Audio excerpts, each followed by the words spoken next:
యేసుని ప్రేమ ఛానల్కి స్వాగతం. దయచేసి ఈ ఛానల్ని లైక్ చేయండి, షేర్ చేయండి, సబ్స్క్రైబ్ చేయండి. వేద పాఠశాల రేడియో శ్రోతలకు స్వాగతం. ఈ విధంగా మనమందరం దేవుని వాక్యాన్ని కలసికట్టుగా ధ్యానించడం గొప్ప అవకాశం. యోహాను సువార్త 5వ అధ్యాయం 39, 40 వచనాలను చదువుకుందాం. లేఖనములయందు మీకు నిత్యజీవం కలదని తలంచుచు వాటిని పరిశోధించుచున్నారు. అవే నన్ను గూర్చి సాక్ష్యమిస్తున్నాయి. అయితే మీకు జీవము కలుగునట్లు మీరు నా యొద్దకు రానొల్లరు. యోహాను సువార్త 5, 6, 7, 8 అధ్యాయాల్లో యేసు ప్రభువుకు మత వ్యవస్థకు మధ్య జరిగిన కఠినమైన సంభాషణలో ఈ వాక్యం ఎంతో ప్రాముఖ్యమైనదై ఉంది. ఈ సంభాషణ కోనేటి దగ్గర పడి ఉన్న రోగిని ప్రభు స్వస్థపరచడంతో ప్రారంభమైంది.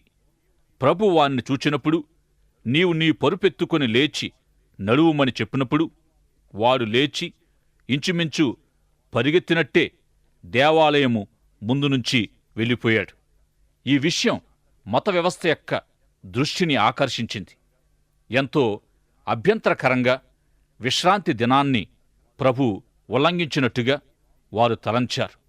38 ఏళ్లుగా పడి ఉన్నవాడు బాగుచేయబడ్డాడు అంటే వారు ఎంతో సంతోషించి ఉండవలసింది. నీవైతే ఎలాగ స్పందిస్తావు? అయ్యో, ఇన్ని ఏండ్ల నుండి వాడక్కడ పడి ఉండడం మనం చూస్తున్నాం, మంచిదే, ఇప్పటికి బాగయ్యాడు అని అనుకోకుండా నీవు విశ్రాంతి దినాన్ని ఉల్లంఘించావని వారు ఆయనతో వాదిస్తూ ఉన్నారు. ఈ విధంగా ఆత్మ నియమానికి ఎంత దూరంగా ఉన్నారో అనేది మనం అర్థం చేసుకోవచ్చు. యేసు ప్రభు తన సత్యాన్ని వారికి తెలియచేయడానికి తన పరిచర్యలో భాగంగా జరిగించిన ఈ స్వస్థత కార్యం ఒక వ్యూహాత్మకమైనది, ఉద్దేశ్యపూర్వకమైనదై ఉంది. యేసు ప్రభు సువార్తల్లో ఉపమానాలు, సందేశాలు, వ్యక్తిగత సందర్శన, సంభాషణల ద్వారా ఎన్నో గొప్ప బోధలను చేశారు. ఇంచుమించు సువార్తలన్నిటిలో ఈ విధానం కొనసాగింది. యోహాను సువార్త 5వ అధ్యాయం తర్వాత నుండి మరెంతో ప్రాముఖ్యమైన గొప్ప బోధ మత వ్యవస్థతోటి కఠినమైన సంభాషణల ద్వారా ఇస్తూ వచ్చాడు.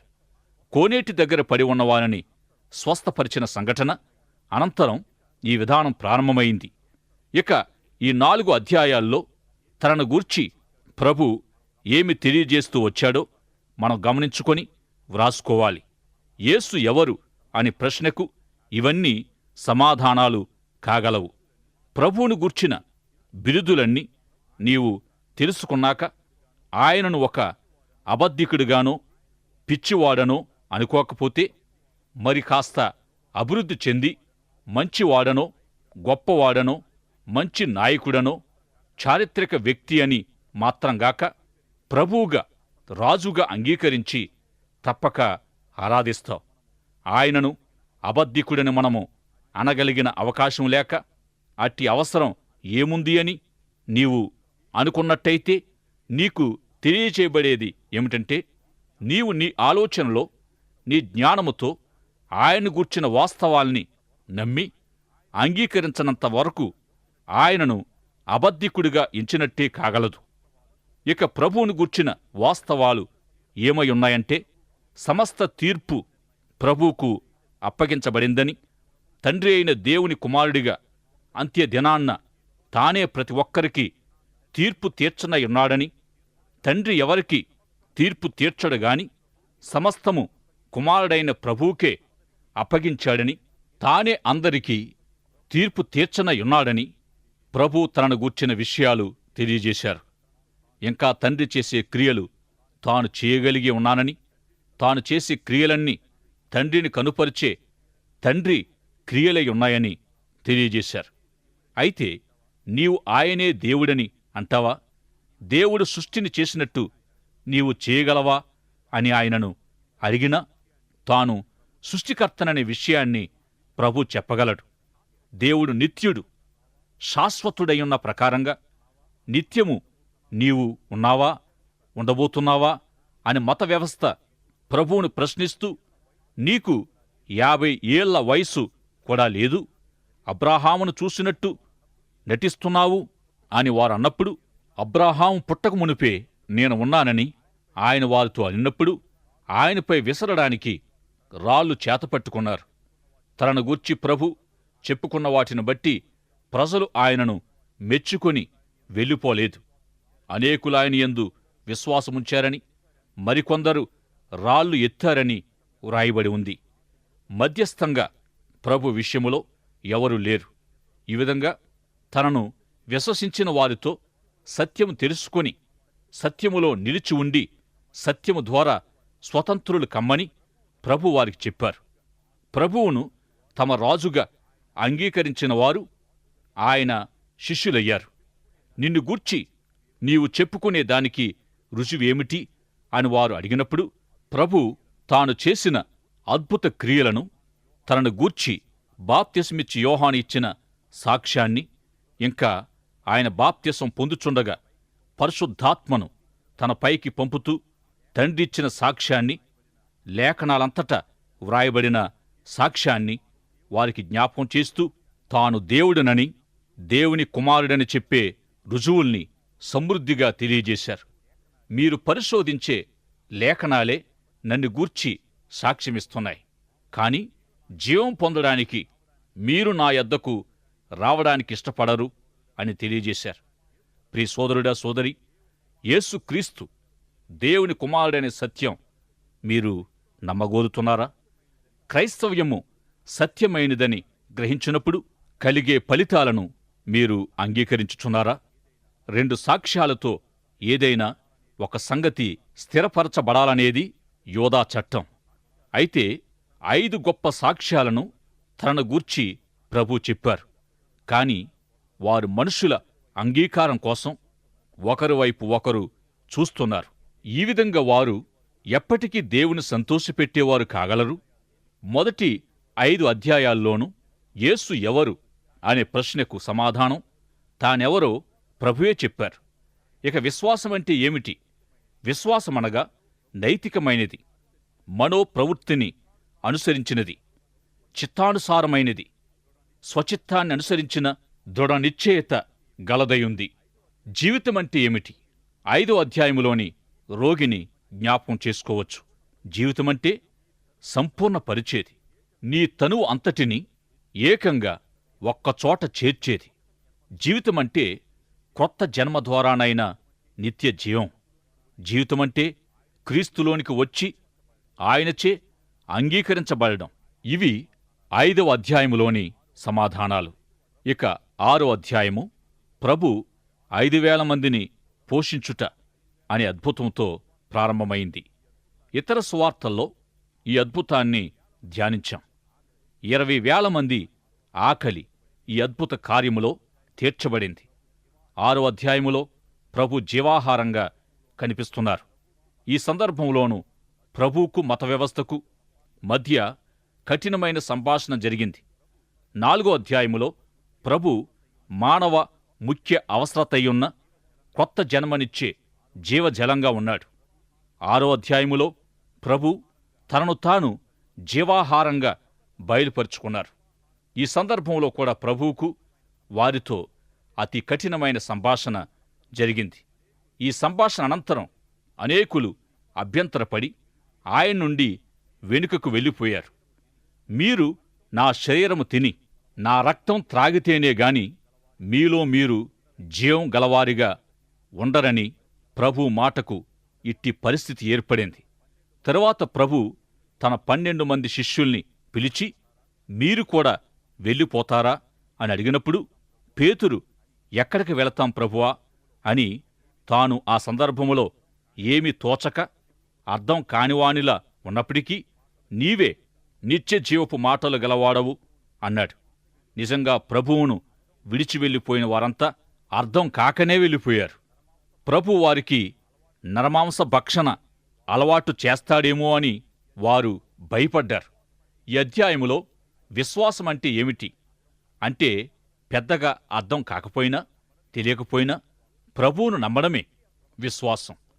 యెషయా ప్రవక్త ఏమి చెప్పాడంటే, దేవుడు మనిషిలా ఆలోచించాడు, మనిషిలా వ్యవహరించాడు గనుక దేవుణ్ణి ముందుగానే అర్థం చేసుకోవడానికి ప్రయత్నించక దేవునితో మనిషిని సమాధానపరచగల వాక్యం దగ్గరికి మనం రావాలి అన్నాడు.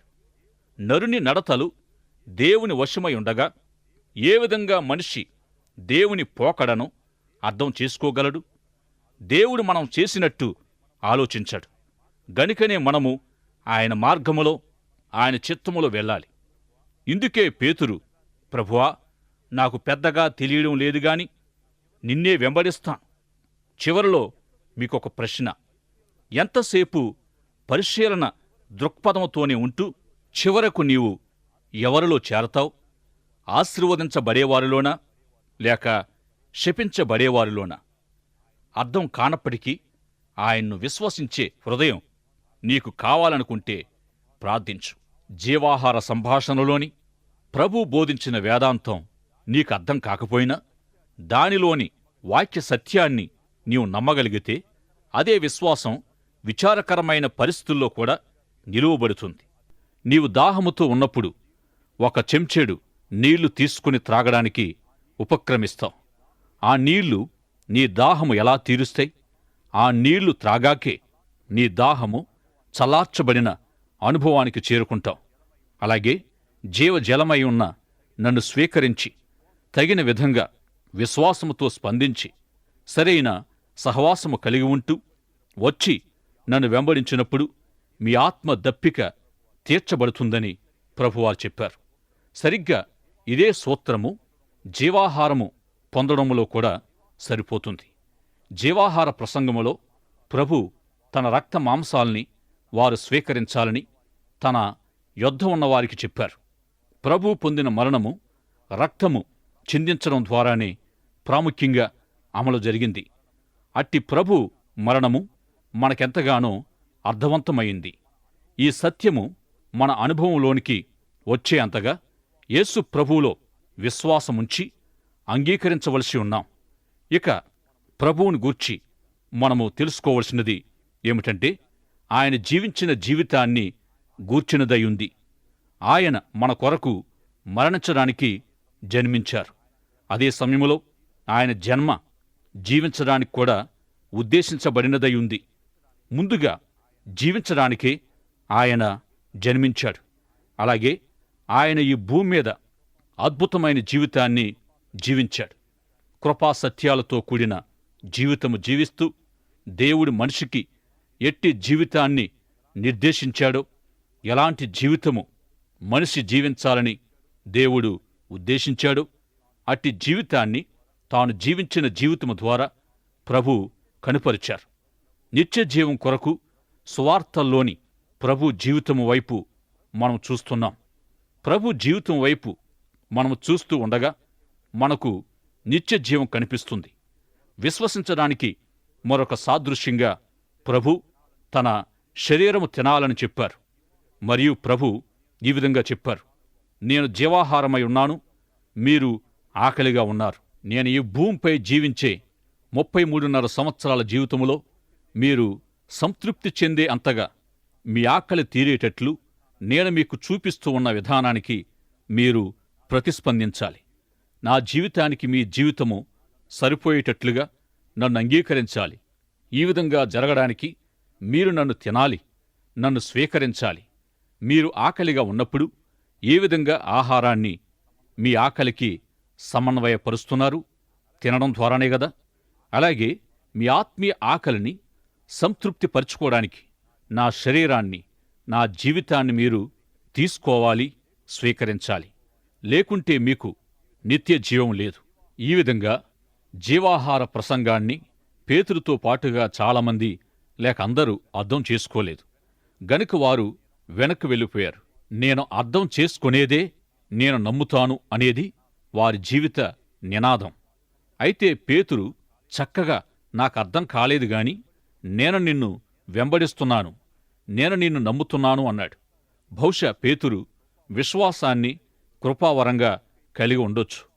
ఇక ఎప్పుడైతే మనకు అర్థం కాని దశలో మనం ఉంటామో అప్పుడే మనము మన విశ్వాస వంతెన నిర్మించుకోవాలి.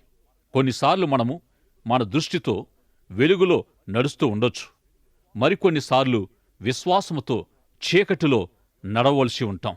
యోహాను సువార్త 6వ అధ్యాయములో జీవాహార ప్రసంగము స్పష్టంగా వినిపిస్తూ ఉన్నప్పటికీ పూర్తిగా దీని అంశం జీవాహారముగాక పని అనేది కూడా ప్రాముఖ్యమైన అంశమై ఉంది. ప్రభువుకు మత వ్యవస్థకు జరిగిన కఠినమైన సంభాషణలు అన్నిటికెల్లా 6వ అధ్యాయములోని సందర్భాల్లో జరిగిన సంభాషణ మరీ కఠినమైనదని మనం తెలుసుకున్నాం. అర్ధరహితమైన తప్పుడు దృక్పథముతో, తప్పుడు ఉద్దేశాలతో కూడిన వారి పనిని గూర్చి వారితో ఆయన మాట్లాడుతూ వచ్చినప్పుడు వారు ఆయనను అర్థవంతమైన పని ఏమిటని ప్రభువునడిగారు. అప్పుడాయన వారితో, మీరు నాయందు విశ్వాసముచ్చినట్లయితే అర్థవంతమైన పనిని నేను మీకు తెలియజేస్తానని అన్నారు. తిరిగి వారు, నీవు పగలంతా ఏమి చేస్తావని ఆయనడిగారు. ఆయన తన జీవాహార ప్రసంగములో తన పరిచర్యను గూర్చిన వేదాంత సారాన్ని వారికి బోధించారు. ఆయన తన పనిని గూర్చి వారికి ఈ విధంగా చెప్పారు. నా తండ్రి నాకు బోధించిన విషయాలను నేను వారికి తెలియజేస్తూ ఈ లోకానికి వెళుతున్నాను. అయితే కొందరు నేను చెప్పే విషయాలను అంగీకరించక తిరస్కరిస్తున్నారు. వారు నా మాటలు విని దేవుని వైపు తిరుగరు. ఎవరైతే పరిశుద్ధాత్మ ద్వారా తండ్రి యొద్దకు ఆకర్షించబడతారో అట్టివారికి నా మాటలు జీవాన్నిస్తాయి. వారు నా మాటలు వినప్పుడెల్లా తండ్రి దగ్గరకు వస్తారు. ఇదే నేను రోజంతా చేసే పని అని ప్రభు వారికి చెప్పారు. తండ్రి ఆయనకు బోధించిన ప్రకారం ఆయన అనేకులకు బోధించి తండ్రి వైపుకు వారిని మళ్లించడమే ప్రభు పరిచర్యయుంది. ప్రభు ఆనాడు వారికి, ఈనాడు మనకు కూడా తెలియజేసిన ఈ విషయాలు మేడగది సంభాషణలో కూడా తెలియపరిచారు. ప్రభు యొక్క పని ఎంతో అర్థవంతమయ్యుంది. దేవుడు ఎవరి ద్వారా తన పని జరిగించుకుంటాడో అటువారు దేవునికి సాధనాలుగా ఉండగలరు. ఇక ప్రతి ఒక్కరినే దేవుడు బోధకునిగానో మిషనరీగానో ఉండమనడుగాని, మనము ఎట్టి పని చేసినా, ఏ బాధ్యతలో, ఏ పరిస్థితిలో ఉంచబడినా ఆ స్థితిలోనే దేవుని పని చెయ్యాలి. దేవుని పని యొక్క అవసరత ఎక్కడ ఉంటుందో అక్కడ అవసరత మేరకు మనం పనిచేయాలి. ఇట్టి అవసరత ప్రజలు దేవుణ్ణి విశ్వసించేలా చేయడానికి, వారు నిత్యజీవం పొందడానికి మనలను బలవంతం చేస్తుంది. ఇట్టి అర్థవంతమైన పనిని గూర్చి జీవాహార ప్రసంగములో ప్రభు తెలియజేశారు. ప్రభు మనకు నిత్య జీవాన్ని లేక రక్షణను ఇవ్వగోరి ఈ లోకానికి వచ్చాడని తెలుసుకున్నట్లుగా ఆయన మనలను ఎన్నో విషయాల నుండి రక్షించడానికి వచ్చారు. అర్థములేని పని నుండి లేక అర్థములేని జీవిత విధానాల నుండి మనలను ఆయన రక్షిస్తాడు. ఈ విధంగా అనేకమైన వాటి నుండి మనలను రక్షించడానికి వచ్చాడు. వాటిలో ముఖ్యమైనది అర్ధరహితమైన పని. దేవుని నుండి మనము విడుదల పొందాలి. 7వ అధ్యాయములో కూడా కొనసాగిన ఈ ప్రసంగములో ప్రభు, నేను పైనుండి వచ్చిన బోధకునిగా నేను చెప్పే బోధ సిద్ధాంతము నాది కాక నన్ను పంపిన తండ్రివై ఉన్నాయి, లేక రబ్బీల వలె కాక ఆయన బోధ, ఆయన ఉపదేశాలు ఆయనకు తండ్రి ద్వారా అనుగ్రహించబడినవై ఉన్నాయి. ప్రభు బోధలను సవాలు చేసిన మత వ్యవస్థతో తన బోధ దేవుని వాక్యమని ప్రభు వారితో చెప్పినప్పుడు, నీ బోధ దేవుని వాక్యమని ఎలా నమ్మాలని కూడా వారు అడిగారు. చాలామందికిట్టి ప్రశ్న కలుగుతూ ఉంది.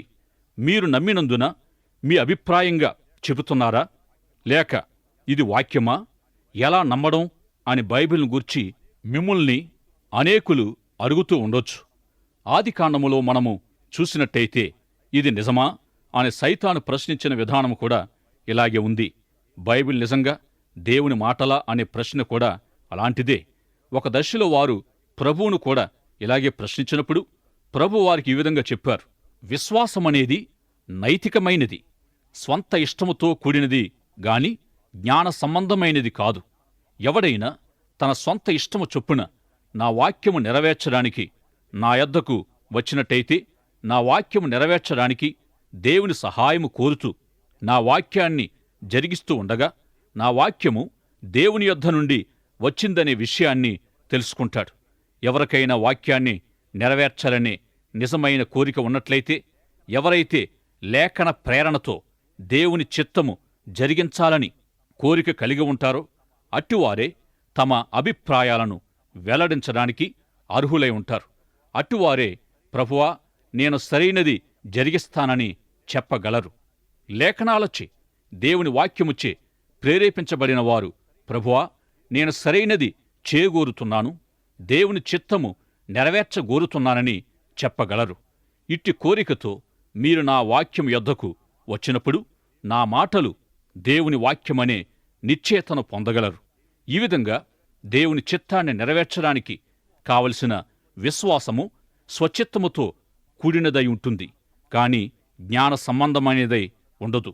ఉదాహరణకు భార్యాభర్తల కుటుంబ జీవితానికి కూడా ఇదే సూత్రము వర్తిస్తుంది. ఒకరి నుండి ఒకరు ఎల్లవేళలా పొందడానికే చూడక ఒకరినొకరు ఇచ్చుకొనడానికి చూస్తూ ఉంటారు.